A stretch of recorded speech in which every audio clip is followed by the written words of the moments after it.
सबसे पहले तो विजडम सिटी के इस प्रांगण में इस बहुत कड़क धूप में, गर्मी में आप लोग जो अपना अमूल्य समय निकाल करके यहाँ पधारे हैं, मैं आप सभी का बहुत हार्दिक स्वागत और अभिनंदन करता हूँ। थोड़ा सा इस कार्यक्रम की भूमिका मैं बता दूँ।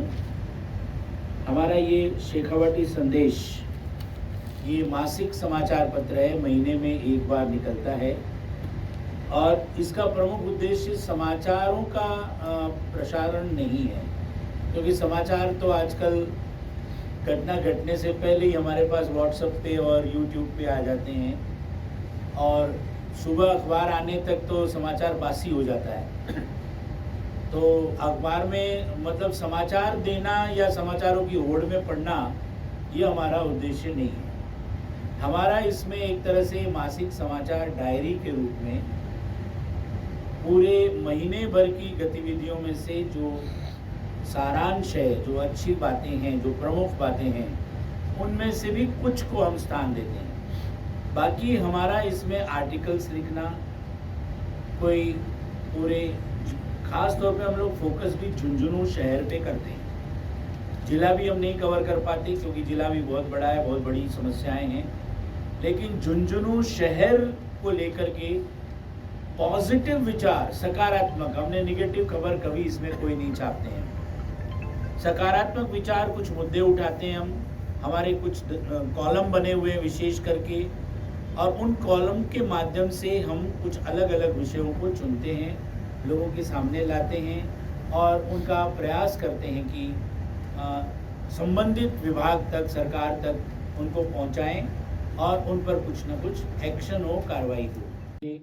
एक था जागते रहो सलाम साहब, तो जागते रहो में हम प्रशासन का ध्यान कुछ ऐसे ज्वलंत मुद्दों पर आकर्षित करते थे, जैसे रेलवे ओवरब्रिज है, ऑडिटोरियम है, हमने कई बार इनको उठाया। यहाँ मेडिकल कॉलेज जब शुरू नहीं हुआ था उस समय काफ़ी मुद्दे हमने बार बार उठाए थे। कहीं कोई सड़क निर्माण है और इस तरह के बहुत सारे मुद्दे हम सरकार तक पहुंचाते हैं और सकारात्मक भूमिका रहती है उसमें। किसी की टीका टिप्पणी नहीं करना, बल्कि ये कि वे इसको पूरा करवाया जाए और जल्दी इसको आगे बढ़ाया जाए। तो अब जैसे ये आपके सामने जो अंक पड़ा है, इसमें भी अब उमेश जी ने संभालने के बाद में दरगाह में जो पुराना पानी का संग्रहण का जो एक सिस्टम बना हुआ था, उसको हाईलाइट करके दोबारा इन्होंने एक स्टोरी छापी है और इसी से प्रेरणा मिली हमें कि भाई आज की ये गोष्ठी हम आयोजित करें, क्योंकि किसी समय करने वालों ने इस तरह के काम किए। पुराने जमाने में रेन वाटर हार्वेस्टिंग पर न जाने हमारे बुजुर्गों ने कैसे क्या सोच थी कि उन्होंने बरसात के पानी को इकट्ठा करने का पहले से ही प्रयास किया हुआ है। अभी हमारे अगर हम जोड़ी पे चले जाएं, बालाजी की जोड़ी जो भिवानी के ऊपर है, वहाँ पे एक शिव जी का मंदिर भी है, वहाँ पर भी एक टैंक बना हुआ है जिसमें बरसात के पानी का संग्रहण होता है। नीचे हम तलहटी पे आए तो जो शनिचर जी का अखाड़ा है, हमारे जो झुंझुनू अकेडमी गौशाला रोड बिल्डिंग है, उससे नेक्स्ट बिल्डिंग टच होकर के जो शनिचर जी का अखाड़ा है, वहाँ पर भी टैंक बना हुआ है और बरसात के पानी का वहाँ पर संग्रहण होता है। इस तरह से कई पुराने भवन और ऐसी सार्वजनिक स्थल हैं जहाँ पर पहले से ही भूमि का ऐसा कुछ हिस्सा बना दिया जाता है। तो मुझे लगता है मनसा माता के मंदिर में भी इस तरह के पानी का कुछ बना हुआ है, लेकिन वो तो एक टैंक बना करके संग्रहण किया जाता था। ये जैसे है, ये एक संग्रहण है पानी का, जो कि एक लिमिटेड हो पाता है और लिमिटेड यूज हो पाता है। आज जो हम चर्चा करने का बिंदु उठाया गया है वो एक बहुत व्यापक विषय है और इसमें कोई टैंक बना करके केवल संग्रहित करना तक सीमित नहीं है, बल्कि भूजल जो है, जमीन के अंदर जो पानी है, उस पानी का जो लेवल नीचे और नीचे चला जा रहा है। कई जगह तो पानी खत्म हो गया है, लोगों को पीने के लिए और रेगुलर यूज के लिए भी पानी नहीं मिल पाता है। तो उसके लिए ये बहुत वर्षों से ये प्रयास अलग अलग तरह से अलग अलग एनजीओज ने, अलग अलग लोगों ने किए हैं। फिलहाल जो मेरे पास जानकारी है, बाकी तो हमारे विद्वान और कई यहाँ पर बैठे हुए हैं, हम उनसे सबसे जानना, सुनना और चाहेंगे और फिर इनको एक एक कलमबद्ध किया जाएगा। मैं आपको बता दूं कि हमारी इस गोष्ठी का जो तरीका होता है कि हम सबकी बात सुनते हैं और सबकी व्यूज रिकॉर्ड होते हैं, लिखे जाते हैं और फिर फोटो के साथ इसमें प्रकाशित होते हैं। और ये प्रकाशन भी आपके पास प्रिंटेड भी, डिजिटल फॉर्म में भी, हर तरह से आपके पास पहुंचेगा। हम लोग इसको सोशल मीडिया में, व्हाट्सएप पे और बहुत बहुत बहुत दूर तक ये अखबार जाता है, सोशल मीडिया के माध्यम से और ऑनलाइन तरीके से।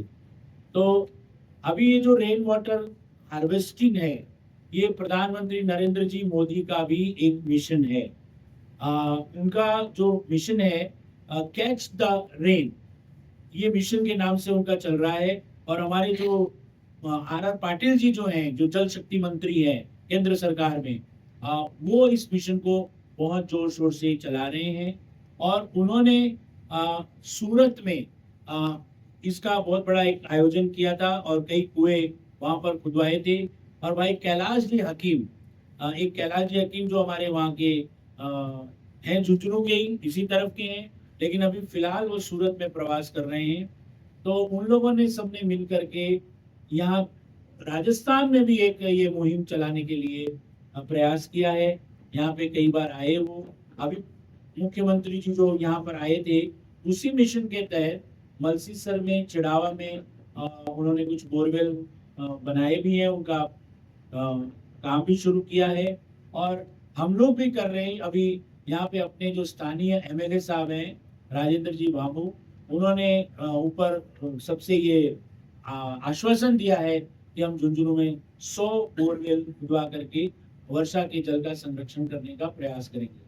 और उस कार्य को हम लोगों ने झुंझुनू प्रगति संस्थान के माध्यम से हमने स्वयं उसका उत्तरदायित्व लिया है। 11 बोरवेल का हमें आश्वासन भी मिल चुका है। और जो मलसीसर में कर रहे हैं, वही बोरवेल कंपनी यहाँ पर आकर के उसको करने वाली है। 1-2 दिन में प्रारंभ हो जाएगा वो काम भी। उसमें क्या हो रहा है कि अब ये टेक्निक अलग है जो चिड़ावा में हमारे डालमिया फाउंडेशन की तरफ से जो हो रही है, वो टेक्निक बहुत अलग है, एडवांस टेक्निक है और बहुत बढ़िया टेक्निक है। और यहाँ जो की जा रही है वो चूंकि भारत सरकार ने और केंद्र सरकार ने अनुमोदित की है, और उसका प्रयास ये कि अलग अलग जगहों पर कुछ छोटे छोटे बोरवेल बनाए जाएं। और बोरवेल का उनका ज़्यादा नहीं डीप जाता है, वो 6 इंच की 8 इंच की पाइप होती है पानी की आवश्यकता के अनुसार। और वहाँ पे जमीन में लगभग 120 फीट तक का हो जाता है बोर। और पाइप उसमें उससे भी कम जाती है, लगभग 80 फीट तक या 60 फीट तक की पाइप जाती है। पिट बनाया जाता है, उसमें फिल्टर करने का, यानी उस पानी को थोड़ा कचरा वगैरह नहीं जाए उसका एक अलग से बनता है, और फिर उसी में पानी चला जाता है। किसी भी स्थान पर जहाँ पे पानी इकट्ठा होता है, जहाँ पे बरसात का पानी की मात्रा पर्याप्त होती है, वहाँ पे वो बनाए जा सकते हैं। पिछले दिनों राजेंद्र जी बाबू ने अग्रसेन सर्कल पर भी बनवाया था, और उन्होंने खुद के रेजिडेंस फार्म हाउस पर भी बनाया, जो मैं स्वयं भी देख करके आया था। तो हम लोग सब इस तरह का प्रयास आगे बढ़ा रहे हैं। लेकिन ये एक छोटा सा प्रयास है जो हम लोग करना चाह रहे हैं, ये पर्याप्त नहीं है, बहुत छोटा सा प्रयास है। क्योंकि जिस तरह से जल का दोहन हो रहा है, बर्बाद हो रहा है जल, और पानी, जैसे पानी का लेवल नीचे से नीचे जा रहा है, इसमें और बड़े और ज़्यादा प्रयास करने की आवश्यकता है।